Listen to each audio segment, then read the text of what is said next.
Hey everyone, so today for our reading comprehension in English we are looking at the Cyclops. That is in your Away With Words and it's on page 88. So I'll give you a chance to get that open now. So before we begin reading the Cyclops, I have some of our keywords here on the board again. Okay, so before we start the reading, we're going to go through these keywords. They might be new for some of you might know them already, but either way, it's no harm going through them before we start. So, first word. This is a name we wouldn't really see in Ireland very much. This name is Odysseus. So if you want to practice that, Odysseus.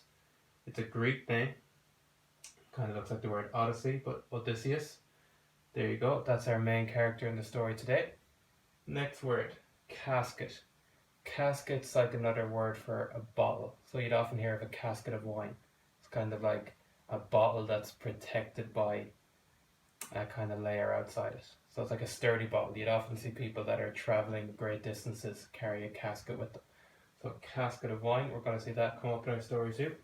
A Cyclops is a mythical being with just one eye. So instead of two eyes like we have, they have just one big eye in the middle of their heads.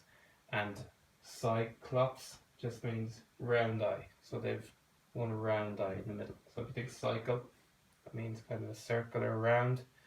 Yeah, one eye, circular eye. Drove, it's not the type of drove as in I drove to the shops with mum and dad in the car, or I drove with nanny to the supermarket. So this drove is a different type of drove. So it's like when someone drives something away. So you could maybe get a teacher driving children away from the accident where someone had fallen over to make sure that they were okay. So it's not driving a car, it's kind of driving things away. And undersides, that's the last word here. In the story we hear about the sides of sheep. So the undersides is just the underbelly. Now, we are going to have a read of it together. If you'd like to read it along with me, you can. If you'd just like to listen to it, that's fine too. So, page 88, the Cyclops. Odysseus and his crew were sailing home to Greece. After many weeks, they landed on an island. Odysseus brought a casket full of wine with him as a gift for the person who lived there. On the island, they found a huge cave.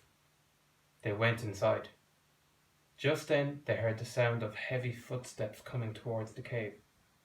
It was a giant with one eye in the middle of his forehead, a Cyclops. The Cyclops drove a flock of sheep into the dark cave. Then he rolled an enormous stone over the entrance. Odysseus and his men were trapped inside the cave with the Cyclops.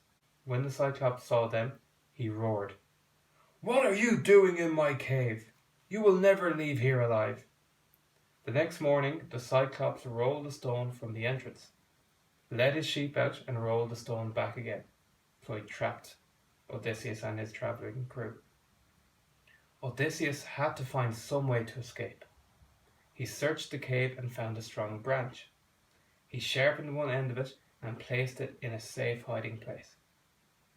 At sunset, the giant returned with his sheep. Odysseus offered him the wine to drink. The Cyclops drank it all, and he quickly fell asleep. Odysseus took the branch from its hiding place and stuck it into the Cyclops' single eye. The next morning, the blind Cyclops let out the flock as usual. Carefully, he felt the sheep as they passed by.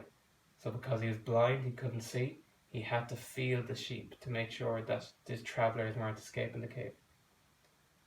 However, clever Odysseus had told his men to cling to the undersides of the sheep so that they could escape without the Cyclops knowing.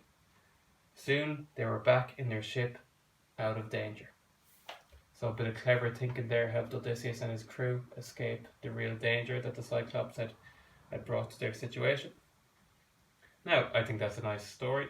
Again, that kind of does bring us from start to finish. If we're talking about a narrative, we have our setting, we have our characters, we have a bit of a problem, and a very clever solution from Odysseus. Okay, so we've gone through our new words. You know what those mean now. We've had a read of our story, which is really good work. Now, into your English copies, I want you to try a few questions from part A and a few questions from part B. Okay, you'll see on the website and on Seesaw what kind of questions I'd like you to do. So try your best with those and let me know how you get on.